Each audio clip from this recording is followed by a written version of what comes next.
Seja muito bem-vindo a mais um de Professor para Professor. Esse aqui é um conteúdo especial para você que é professor ou professora de canto, ou você que quer começar do jeito certo. Essa semana eu recebi um vídeo de um dos meus alunos do treinamento em pedagogia vocal, que é o método Singer Teacher, pedindo para avaliar um vídeo que ele assistiu na internet de um professor até famoso. Eu até conheço ele e conheço o canal desse professor. E ele estava ensinando sobre voz mista e passou um vocalize simples. Intervalo de oitava com escala descendente. Basicamente era isso aqui, ó.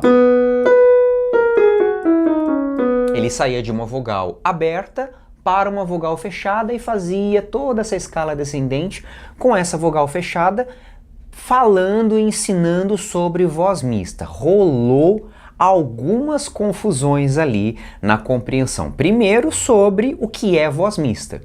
Porque o tempo todo ele falava sobre transição de registros.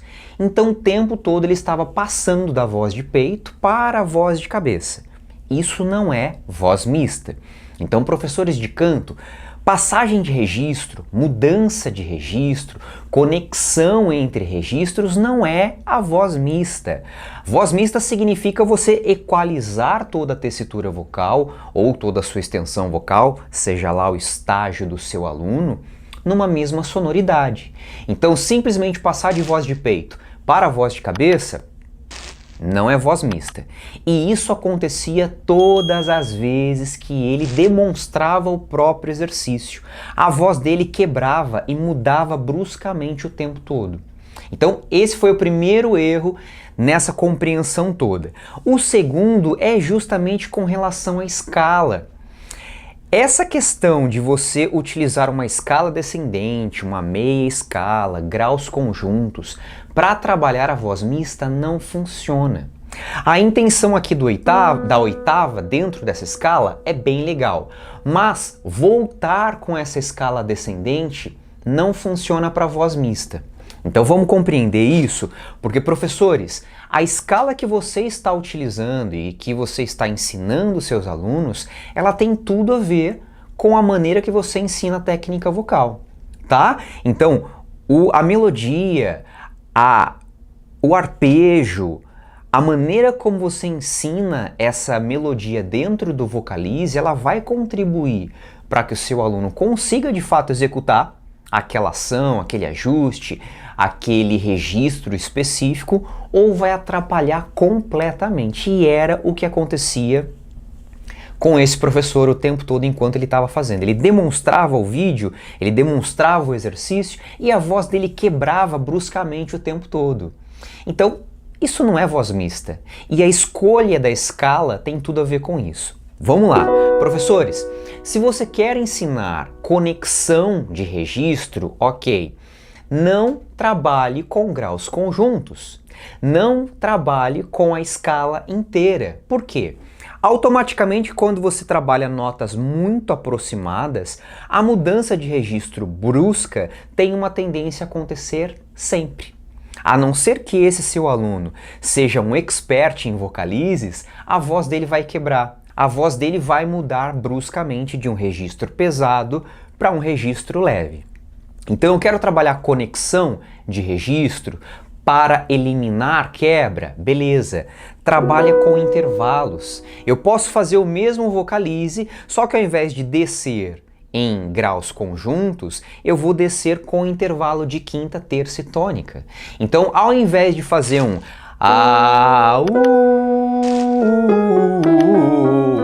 que quebraria a minha voz, eu vou fazer Por que dessa forma? Porque eu passo justamente pelos lugares onde a minha voz quebra. Eu disfarço esse lugar, ou essa nota, ou essa região onde a minha voz está quebrada, onde ela muda bruscamente de registro. Agora, se eu fizer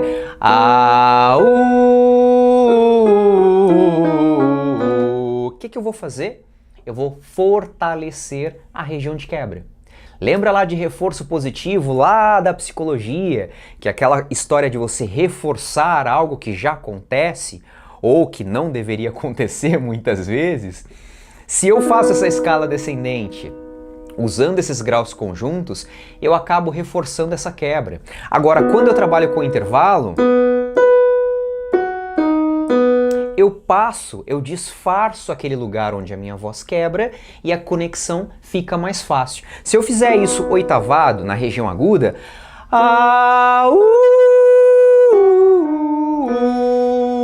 não tem quebra. Agora se eu fizer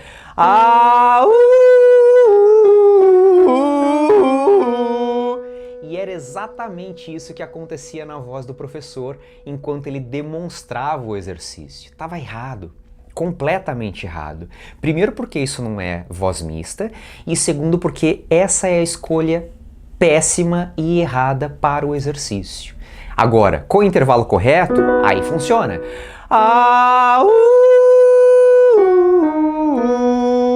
Beleza, conectei. Posso deixar isso mais uniforme e de fato trabalhar a minha voz mista? Posso? Voz mista o tempo todo. Quero trabalhar só conexão?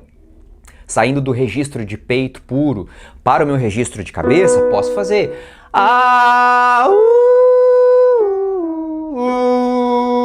e mudei novamente. Então, professora de canto, escolha sabiamente o tipo de vocalize, o tipo de intervalo, a escala que você vai utilizar com o seu aluno. Porque às vezes, ao invés de ajudar, você atrapalha todo o processo com a escolha errada do vocalize. Ok? É isso. Para você aprender mais sobre não só a escala que você precisa utilizar com o seu aluno, mas qual o perfil dele, qual a maneira de criar um roteiro para esse aluno específico, ou de repente como criar um roteiro de aula para cada aluno, como fazer uma avaliação, como cuidar de alunos que são mais experientes, tudo isso eu ensino no meu treinamento em pedagogia vocal, que é uma capacitação para professores de canto. Seja você um professor de canto iniciante ou um mais experiente querendo entender um pouco mais sobre pedagogia vocal, ciência vocal, sobre pesquisas na área de voz, de tecnologia, da própria fonoaudiologia, quer conhecer um pouco mais sobre os dispositivos para melhorar a sua aula de canto, vem conhecer o curso de pedagogia vocal, vou deixar o link aqui na descrição do vídeo. E para você que está chegando, se tiver alguma dúvida, se você é professor de canto e não sabe muito bem o que fazer com seus alunos, pergunta aí nos comentários. Será um prazer responder a sua pergunta e de repente até pegar uma sugestão sua para criar um vídeo aqui do canal e dessa playlist de professor para professor. Ok? É isso. Até o próximo vídeo. Tchau, tchau!